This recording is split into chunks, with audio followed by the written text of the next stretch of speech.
Good morning class. In today's video we are going to understand topic electroplating. Okay. So you all have observed when we bought a brand new bicycle or vehicle or motorbike, they have shiny handlebars and wheel rims. Okay. And if these are accidentally scratched, the shiny coating comes off, revealing a not so shiny surface beneath. Okay. So you also have observed that women using ornaments which appear to be made up of gold, but actually they are not made up of gold. Okay. And with the repeated use, the gold coating wears off, revealing silver or some other metal beneath. Okay. So in these both the cases, a metal has been coated with the another type of metal. Okay. सो बच्चों, अगर आपने देखा होगा कभी भी जब कोई भी नई बाईसाइकिल या मोटर बाइक आती है तो उसके जो हैंडल बार्स होते हैं या जो टायर के जो रिम होता है वो कितने शाइनी होते हैं, ठीक है, बहुत शाइन करते हैं वो, ठीक है, और वो आसानी से करोड भी नहीं होते हैं, जंग नहीं लगती है ना।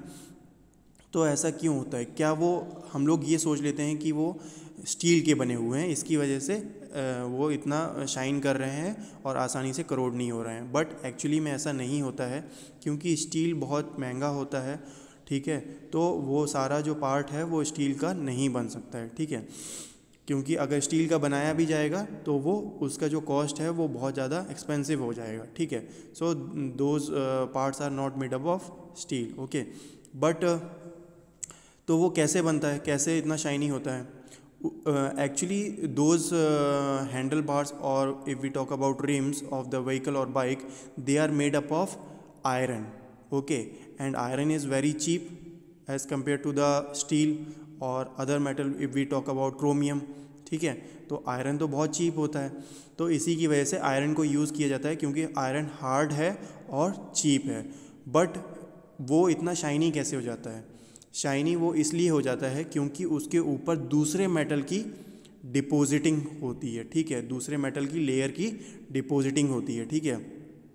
और वो मेटल कौन सा होता है? वो क्रोमियम होता है, ठीक है, जिसकी डिपॉजिटिंग करने से ये जो आयरन है वो और भी ज़्यादा हार्ड हो जाता है, ठीक है, लॉन्ग लास्टिंग हो जाता है और नॉन करोजिव हो जाता है, ठीक है, आसानी से उसमें जंग नहीं पकड़ेगी, शाइन करेगा और लॉन्ग लास्टिंग रहेगा, काफ़ी लंबे समय तक टिका रहेगा, ठीक है। अब ये जो डिपॉजिटिंग होती है दूसरे मेटल की, ये कैसे होती है, ये हम लोग एक्टिविटी 14.7 से जानेंगे, ठीक है। Now coming to activity 14.7, in this activity we need a copper sulphate, 2 copper plates of size 10 centimetre into 4 centimetre, ठीक है, 2 कॉपर प्लेट चाहिए होंगे जिसका लेंथ है 10 सेंटीमीटर और विड्थ होगी 4 सेंटीमीटर, ठीक है। Now we have to take 250 ml of distilled water, okay, in a clean and dry beaker. Then we are going to add 2 teaspoonful of copper sulphate in it and few drops of dilute sulphuric acid to the copper sulphate solution, ठीक है।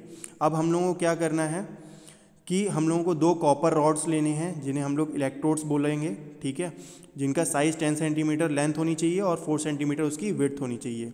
उसके बाद हम लोगों को एक beaker में, dry beaker में डिस्टिल्ड वाटर लेना है और उसमें कॉपर सल्फेट को मिक्सअप कर देना है। उसके साथ साथ हम लोग उसमें सल्फ्यूरिक एसिड भी मिक्स कर देंगे ताकि वो हाइड्रोजन और सल्फ़र के जो है आयंस फॉर्म करे, ठीक है, हाइड्रोजन और सल्फेट के आयंस फॉर्म करे, जिससे कि वो जो सॉल्यूशन है वो इलेक्ट्रोलाइट का काम कर सके, ठीक है।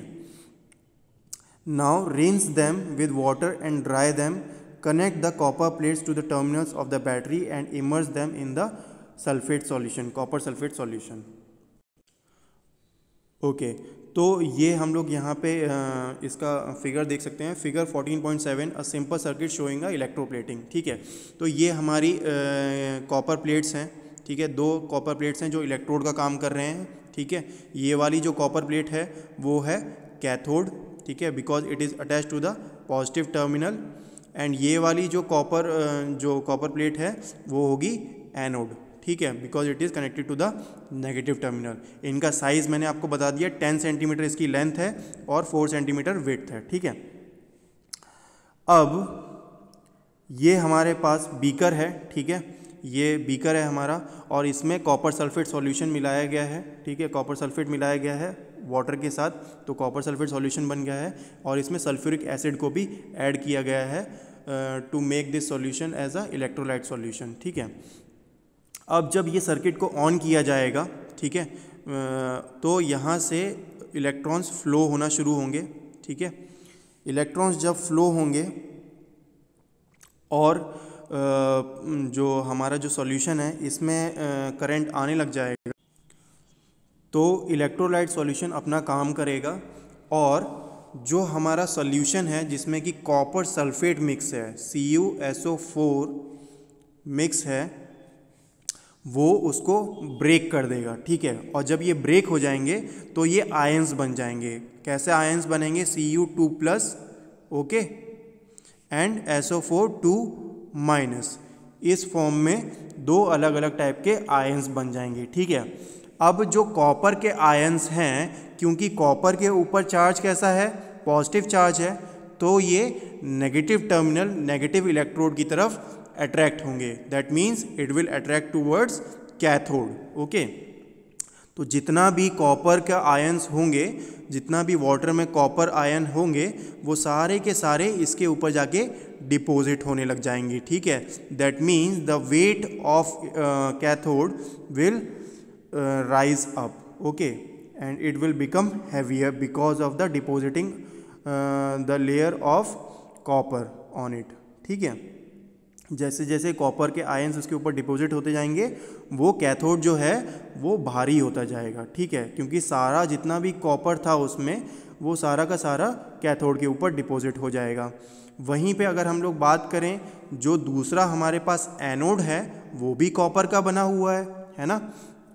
तो जब वाटर का जो इलेक्ट्रोलाइट सॉल्यूशन है उसमें जितना भी कॉपर आयंस हैं इसके ऊपर डिपॉजिट हो जाएंगे इस प्लेट के ऊपर, तो हमारा जो दूसरा प्लेट है, जो एनोड है हमारा, ठीक है, उससे भी वो भी कॉपर का बना हुआ है, तो वो भी धीरे धीरे पतला होने लग जाएगा और वो उसका जो कॉपर है वो भी निकल के इस इलेक्ट्रोलाइट से इस कैथोड के ऊपर डिपॉजिट होने लग जाएगा। तो ये जो हमारी जो कैथोड वाली प्लेट है वो हैवी होती जाएगी, it will becomes heavy, and the plate which is known as anode will becomes lighter, okay, this will become lighter and this will become heavier. Why? Because of the depositing of copper ions on the cathode plate, okay. So this is how this experiment is going to take place, okay, or we can say this is known as electroplating, the depositing of a layer of metal on any another metal is known as electroplating, okay. So in your textbook you have to mark this process, electroplating, the process of depositing a layer of any desired metal on another metal by means of electricity is called electroplating, okay. So it is one of the most common application of chemical effects of electric current, ठीक है। So now we are going to see why do we need electroplating, हमें electroplating की ज़रूरत क्यों होती है, ठीक है।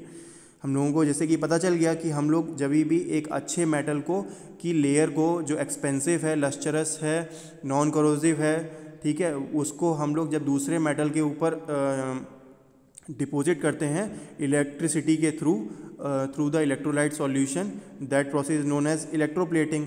बट हमें इसकी ज़रूरत क्यों है ये देखते हैं, ठीक है। Electroplating is very useful process, it is widely used in industries for coating metal objects with a thin layer of different metal, okay. The layer of metal deposited has some desired property for which the metal of the objects lacks, okay. जो भी metal की layer को deposition किया जाता है किसी दूसरे metal के ऊपर, तो उस मेटल में कुछ ना कुछ खास बात होती है जिसकी वजह से उसकी लेयर को डिपॉजिट किया जा रहा है किसी दूसरे मेटल के ऊपर, ठीक है। For example if we talk about chromium, plating is done on many objects such as car parts, bath taps, kitchen gas burners, bicycle handle bars, wheel rims और मैनी अदर, ठीक है। तो हमने देखा कि किन किन पार्ट्स के ऊपर क्रोमियम की प्लेटिंग की जाती है, बट क्यों की जाती है ये देखते हैं। Chromium has a shiny appearance, क्योंकि वो बहुत शाइनी होता है, ठीक है। It does not crore easily, उसको करोजन ईजली नहीं होता है, ठीक है। वो जल्दी से जल्दी मॉइस्चर के कांटेक्ट में आके करोड नहीं होगा, ठीक है, जंग नहीं लगेगी मतलब, ठीक है। इट रेसिस्ट स्क्रैचेस, उसके ऊपर कितना भी हैवी ज़्यादा डेंट मारने की कोशिश करेंगे तो आसानी से उसके ऊपर स्क्रैचेस नहीं पड़ेंगे, ठीक है। Chromium is expensive and it may not be economical to make the whole object out of chromium, so the object is made from the cheaper metal and only a coating of chromium over it is deposited. Okay, that is the reason why we do not made the whole object out of steel or chromium, ठीक है। हम लोग कोई भी object पूरा steel का या फिर क्रोमियम का इसलिए नहीं बनाते हैं क्योंकि ये मेटल्स जो हैं वो compare to the metals such as iron, ये मेटल्स एक्सपेंसिव होते हैं तो इनको आसानी से अफोर्ड नहीं किया जा सकता है। तो इसकी वजह से हम लोग कोई भी पार्ट बनाना होता है, व्हीकल का हो चाहे किसी और चीज़ का, कोई भी जैसे बाथ टैप्स हो या फिर किचन के गैस बर्नर्स हों या कार पार्ट्स हों, हम लोगों को कुछ भी बनाना होता है तो वो पहले आयरन के बनाए जाते हैं बिकॉज इट इज़ चीपर, और उसके ऊपर क्रोमियम की प्लेटिंग कर दी जाती है ताकि उसको प्रोटेक्ट किया जा सके, ठीक है, और लॉन्ग लास्टिंग बनाया जा सके, ठीक है। फिर देखते हैं jewellery. Jewelry makers also electroplate silver and gold on less expensive metals. These ornaments have appearances of silver or gold but are much less expensive, ठीक है। तो ज्वेलरी में भी जो ज्वेलर्स होते हैं तो वो भी ये काम करते हैं इलेक्ट्रोप्लेटिंग का काम करते हैं वो भी, ठीक है। तो वो किसी लेस एक्सपेंसिव मेटल के ऊपर सिल्वर और गोल्ड की प्लेटिंग कर देते हैं और उसकी जो वैल्यू है उसको बढ़ा के बेचते हैं, ठीक है।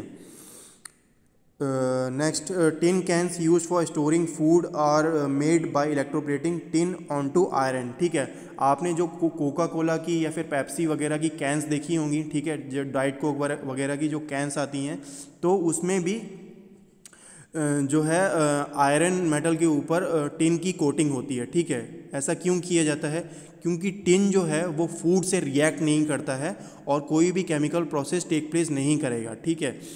तो टिन का रिएक्शन फूड से नहीं हो रहा है, इसकी वजह से मेटल के ऊपर टिन की कोटिंग की जाती है।